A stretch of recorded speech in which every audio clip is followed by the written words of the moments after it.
Germany Bentham के द्वारा किए गए सुधारों के बारे में अध्ययन करेंगे। जर्मनी बेंथम ने कौन कौन से सुधार किए? जर्मनी बेंथम ने सभी क्षेत्रों में, लगभग सभी क्षेत्रों में सुधार किए। राजनीतिक क्षेत्र हो, चाहे आर्थिक क्षेत्र हो, चाहे शिक्षा का क्षेत्र हो, चाहे विधि का कानून का क्षेत्र हो, चाहे जेल से संबंधित या न्याय से संबंधित हो, लगभग सभी क्षेत्रों में क्या किया? जर्मनी बेंथम ने सुधार किया। तो आज हम पढ़ेंगे जर्मनी बेंथम सुधार के रूप में या सुधारक के रूप में कौन कौन से सुधार किए। तो बेंथम क्या? बेंथम एक सुधार के रूप में, क्या? बेंथम एक सुधारक के रूप में बेंथम ने किस किस क्षेत्र में सुधार किए? बेंथम ने किस किस क्षेत्र में सुधार किए? बेंथम ने किस किस क्षेत्र में सुधार किए? तो सबसे पहले हम देखते हैं राजनीति में। बेंथम ने राजनीति के क्षेत्र में कौन कौन से सुधार किए? बेंथम ने किसके राजनीतिक के क्षेत्र में क्या क्या सुधार किए? तो जर्मनी बेंथम ने राजनीति के क्षेत्र में क्या क्या सुधार किए? तो जर्मनी बेंथम कहता है जो संसद होती है, जो या पार्लियामेंट होती है, उसके कितने होने चाहिए? उसके एक ही सदन होने चाहिए। क्या? विधायिका या व्यवस्थापिका के कितने सदन होने चाहिए? तो व्यवस्थापिका के एक सदन का समर्थन करता है। व्यवस्थापिका एक सदनीय होनी चाहिए। व्यवस्थापिका एक सदनीय होनी चाहिए, अर्थात 30 सदनीय नहीं होनी चाहिए। व्यवस्थापिका को एक सदनीय होनी चाहिए।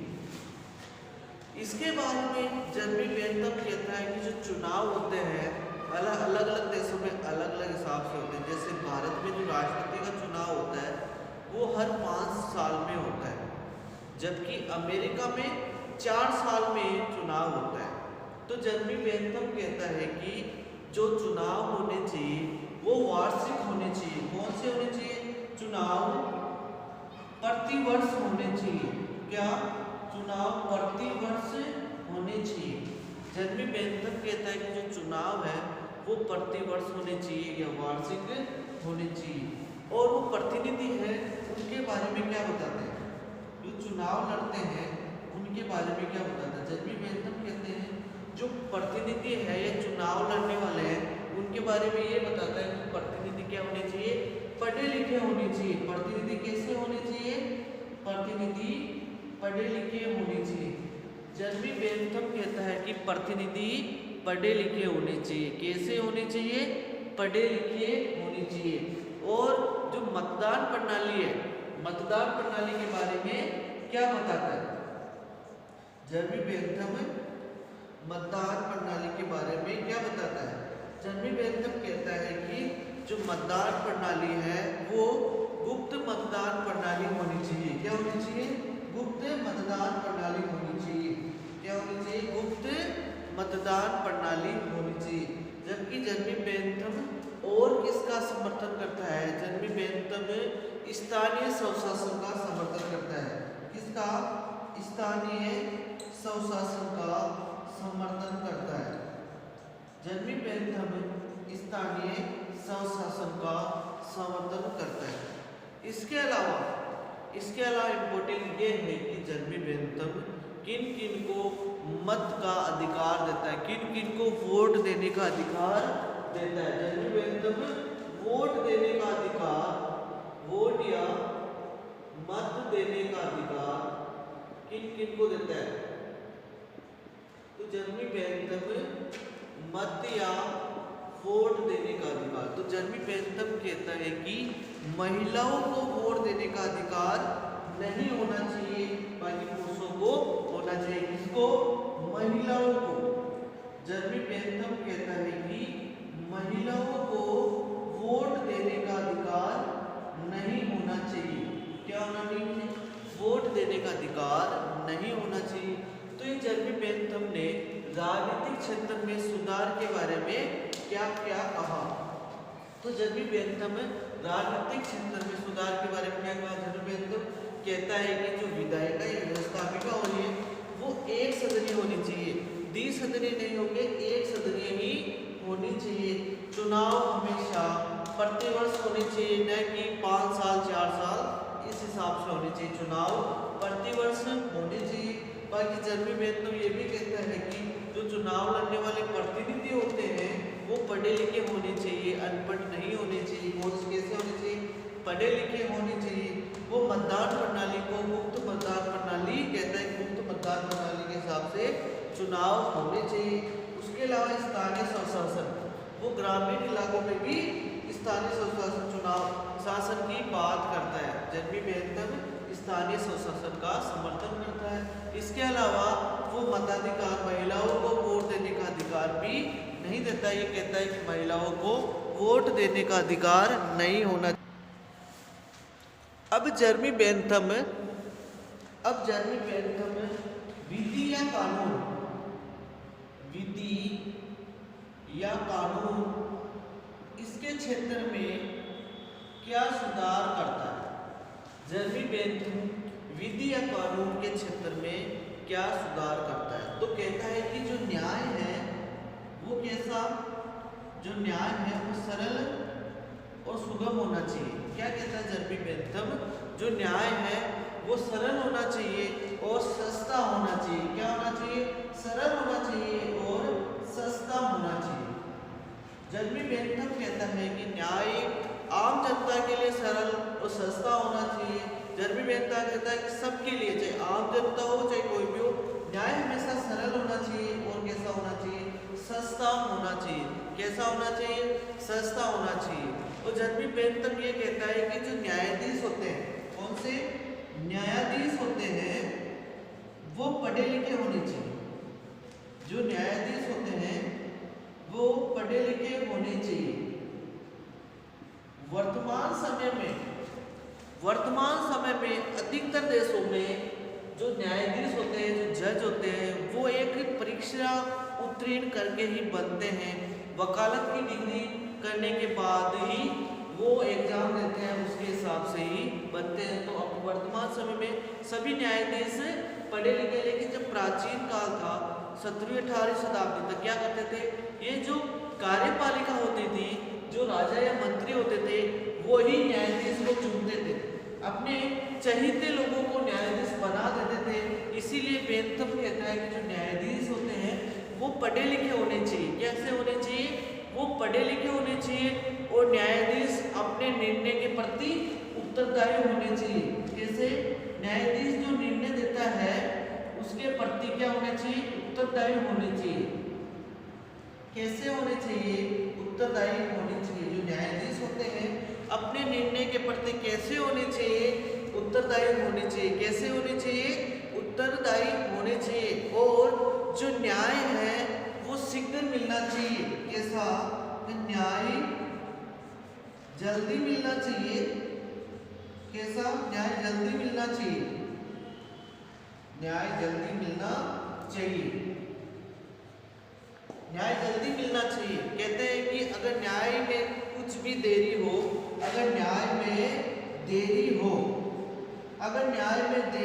तो न्याय नहीं देने के बराबर है, नहीं देने के समान है। बेंथम कहता है कि जर्मी बेंथम जो एक सुधारक के रूप में माना जाता है, इसने विधि या कानून के क्षेत्र में क्या क्या सुधार किया? तो न्याय के बारे में कहता है कि बेंथम कहता है कि न्याय सरल और सस्ता होना चाहिए। न्याय कैसा होना चाहिए? न्याय सरल होना चाहिए और सस्ता होना चाहिए। जो न्यायाधीश है वो पढ़े लिखे होने चाहिए और न्यायाधीश ने जो निर्णय दिया है उसके प्रति ये क्या होने चाहिए? उत्तरदायी होने चाहिए। इसके अलावा न्याय जल्दी मिलना चाहिए, क्योंकि अगर न्याय में देरी हो तो न्याय नहीं देने के बराबर है। मान लो किसी को कोई केस में चला गया कोर्ट में, कोई केस में चला गया कोर्ट में किसी वजह से, कोई सा भी केस हो, वो केस अगर उसको टाइम पे नहीं मिले और उसकी सुनवाई होती जाए काफ़ी टाइम लग जाए तो न्याय देने में न्याय नहीं देने के बराबर होता है। न्याय में देरी होने से न्याय नहीं देने के बराबर होता है। मान लो कोई व्यक्ति गवर्नमेंट जॉब में है, उसकी किसी कारणवश मृत्यु हो जाती है तो उसकी जगह उसकी वाइफ या पत्नी जॉब लगेगी। क्या लगेगी? जॉब। लेकिन किसी कारणवश वो केस कोर्ट में चला जाता है और उसकी पत्नी को जॉब लगते लगते 20 साल लग जाती है। तब तक वो 20 साल क्या करेगी? वो उसकी पत्नी 20 साल क्या करेगी? क्योंकि उसको जॉब टाइम पे मिल जाती तो अपने बच्चों का, अपने परिवार का पालन पोषण कर सकती थी। वो अपने बच्चों और परिवार का पालन पोषण कर सकती थी। तो कहता है कि न्याय में देरी होने से न्याय में अगर देरी हो गई तो न्याय नहीं देने के बराबर है। न्याय में देरी हो गई तो न्याय नहीं देने के बराबर है।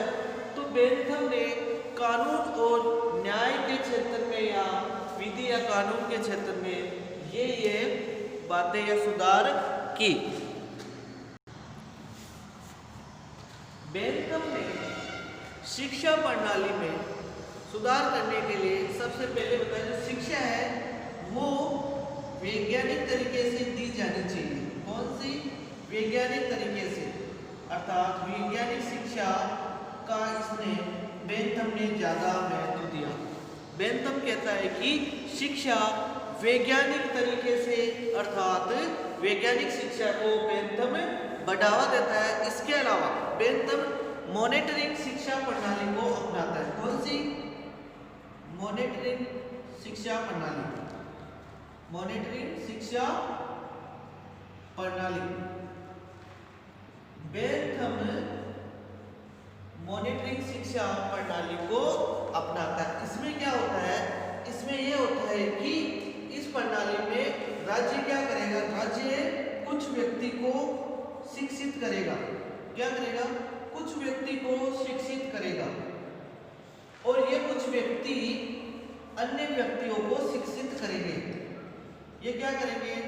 ये अन्य व्यक्तियों को शिक्षित करेंगे।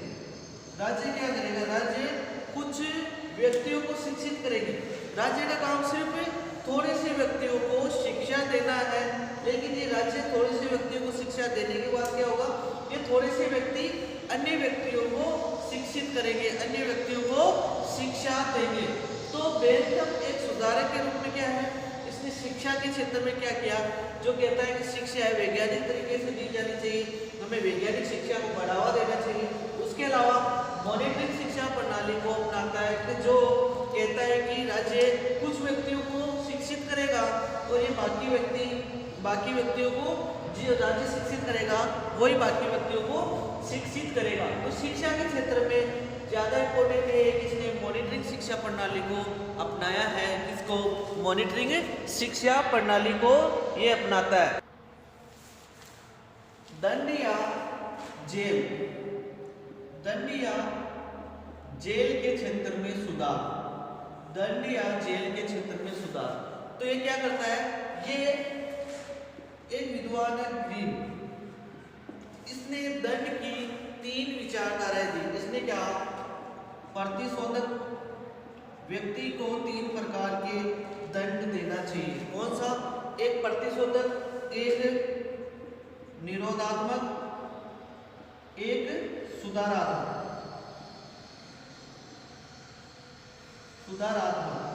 तो ये 3 प्रकार के दंड व्यवस्था बताता है।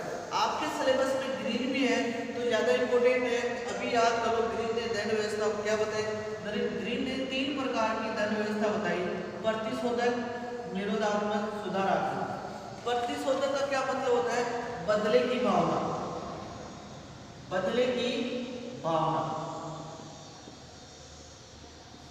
मान लो कोई जा रहा है, गाड़ी लेके जा रहा है और एकदम कोई बच्चा आ गया और वो उसके गाड़ी उस बच्चे के ऊपर से निकल जाती है, तो क्या हो गया? उसके हाथ फ्रैक्चर हो जाता है। तो अगला वाला वो क्या कहेगा? मैं भी तेरे बच्चे का हाथ फ्रैक्चर करूंगा। तो इसमें क्या बदले की भावना होती है? हाथ के बदले हाथ, आंख के बदले आंख, कान के बदले कान। तो ये बदले की भावना होती है, उसे क्या कहते हैं? प्रतिशोधक, क्या कहते हैं, प्रतिशोधक। जबकि निरोधात्मक में क्या होता है, इसमें जनता में जो डर होता है वही होता है, अगर जनता में डर पैदा करते हैं, जनता में डर, ये होता है निरोधात्मक। लेकिन जो सुधारात्मक होता है इसका समर्थन करता है बेंथम। किसका, सुधारात्मक। जो दंड या जेल व्यवस्था है इसमें ग्रीन ने तो 3 बताए, लेकिन अपन पढ़ रहे बेंथम एक सुधारक के रूप में। तो बेंथम ने सुधारात्मक ग्रीन से लिया, किससे लिया, ग्रीन से लिया। इसमें कहता है व्यक्ति में सबसे पहले सुधार करना चाहिए। मानो किसी से अपराध हो गया तो क्या सबसे पहले उसे सुधार करना चाहिए, तो सुधार करेंगे तो उसके बता नहीं व्यक्ति वापस उसका सही रास्ते पे आ जाए। तो इसलिए कहता है कि इसके लिए एक व्यवस्था बताता है, क्या बताता है, एक व्यवस्था बताता है। ये ग्रीन से सुधारात्मक दंड व्यवस्था ग्रहण करता है, किससे, ग्रीन से सुधारात्मक दंड व्यवस्था ग्रहण करता है। और इसके अनुरूप उसने एक नाम दिया इसका, जिसका नाम है पिनोप्टिक जेल। क्या नाम है, पिनोप्टिक जेल।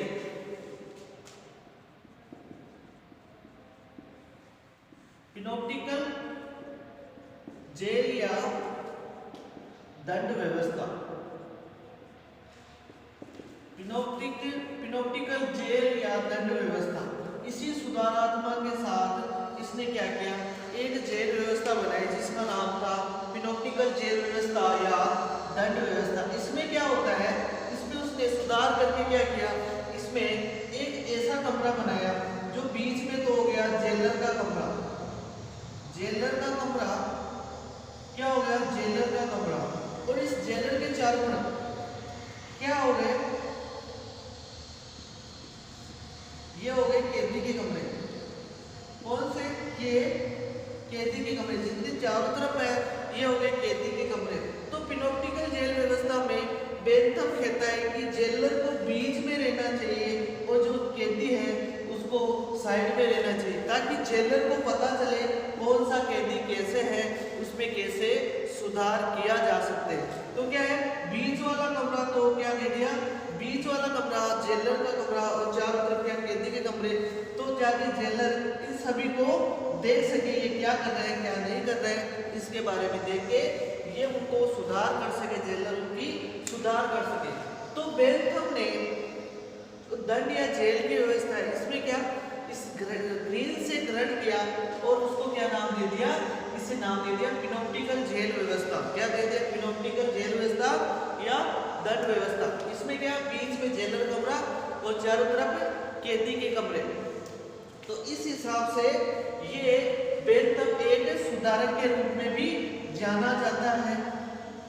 अब बेंथम ने राज्य, अधिकार, प्रभुसत्ता, इनके बारे में क्या विचार दिए।